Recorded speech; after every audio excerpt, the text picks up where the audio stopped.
ভারতের সহায়তা নিয়েই সরকার দেশের গণতন্ত্রকামী জনগণকে বন্দী করে রেখেছে বলে অভিযোগ করেছেন বিএনপির সিনিয়র যুগ্ম মহাসচিব রুহুল কবির রিজভী।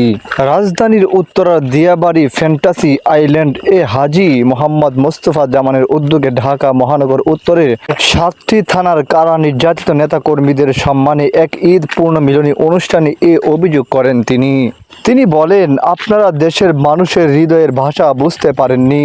আপনারা শুধু পার্শ্ববর্তী দেশকে খুশি করার জন্যই কথা বলেন। আপনারা যে কত ভণ্ড, কত আত্মবঞ্চক এটা দেশবাসী জানে।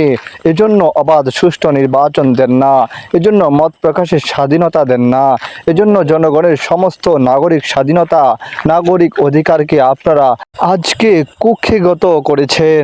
রুহুল কবির রিজভী বলেন, আজকে দেশের আইন আদালত, আইন শৃঙ্খলা বাহিনী, পুলিশ, র্যাব সবকিছু আপনাদের হাতের মুঠোয়। সবকিছু আপনারা কুক্ষিগত করে রেখেছেন। কোথাও কোনো প্রতিষ্ঠান স্বাধীনভাবে কাজ করতে পারছে না।